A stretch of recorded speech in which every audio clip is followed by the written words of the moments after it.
2 दिसंबर को देश में कोरोना के नए वेरिएंट ओमिक्रॉन की एंट्री हुई थी। महज 1 महीने के अंदर ही केसेस बढ़कर 1700 से भी ज्यादा हो गए हैं।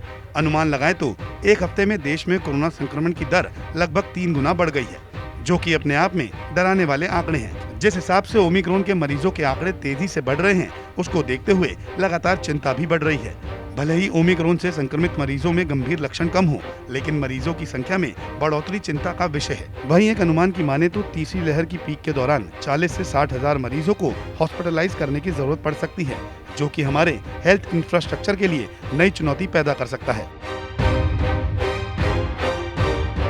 इसी बीच कोविड टास्क फोर्स के हेड एनके अरोड़ा ने एक मीडिया चैनल को दिए इंटरव्यू में कोरोना के नए वेरिएंट ओमिक्रॉन के संक्रमण पर बात की और बताया कि महानगरों में कोरोना के कुल मामलों में 75% केस ओमिक्रॉन के आ रहे हैं। इससे जाहिर होता है कि देश के बड़े शहरों में स्पष्ट तौर पर कोविड-19 की तीसरी लहर आ चुकी है। ओमिक्रॉन कोरोना के दूसरे वेरिएंट के मुकाबले काफी तेजी से पांव पसार रहा है। अगर पिछले 4-5 दिनों में ही मिले आंकड़ों की माने तो ओमिक्रॉन ज्यादा हावी है। इसके अलावा एनके अरोड़ा की माने तो 15 से 18 साल के बच्चों के लिए टीकाकरण पूरी तरह से सुरक्षित है। भले ही इस लहर की शुरुआत में गंभीर मरीज कम हो, बावजूद इसके ओमिक्रॉन हमारे लिए कितना बड़ा खतरा है।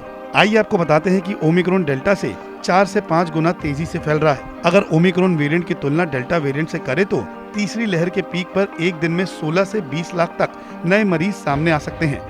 हमारे लिए समझने वाली बात यह है कि मरीजों में गंभीर लक्षण भले ही कम हो, लेकिन मरीज की संख्या ज्यादा होना भी अपने आप में चिंता का विषय है। जैसे जैसे मरीज बढ़ेंगे, उसी अनुपात में गंभीर मरीज भी बढ़ जाएंगे। वहीं दूसरी लहर को देखें तो दूसरी लहर के पीक के दौरान भारत में हर रोज 4 लाख के करीब नए केसेस आ रहे थे। इनमें से करीब 25,000 को हॉस्पिटल में एडमिट कराना पड़ा था। और अगर ओमिक्रॉन को लेकर आंकड़े सही निकले तो ओमिक्रॉन की वजह से रोजाना 16 से 20 लाख तक नए केसेस आ सकते हैं और इनमें से 40 से 60 हजार को हॉस्पिटलाइज कराना होगा। जब 25,000 लोगों को हॉस्पिटलाइज किया गया था, तब हम सब ने स्वास्थ्य व्यवस्था का हाल देखा था। तो सोचिए, जब 40 से 60 हजार लोगों को हॉस्पिटलाइज करना पड़ेगा तो स्थिति क्या होगी। सरकारी आंकड़ों में फिलहाल ओमिक्रॉन के कम मामले आ रहे हैं, लेकिन एक्सपर्ट का मानना है कि संक्रमित की संख्या 18,000 तक हो सकती है।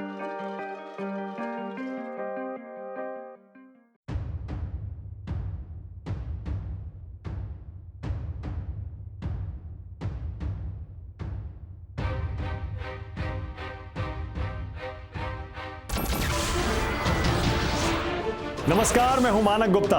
अगर आपको हमारा ये वीडियो पसंद आया हो तो इसे लाइक और शेयर जरूर करें और हाँ, हमें सब्सक्राइब और फॉलो करना ना भूलें ताकि आप देश और दुनिया की कोई खबर मिस ना करें।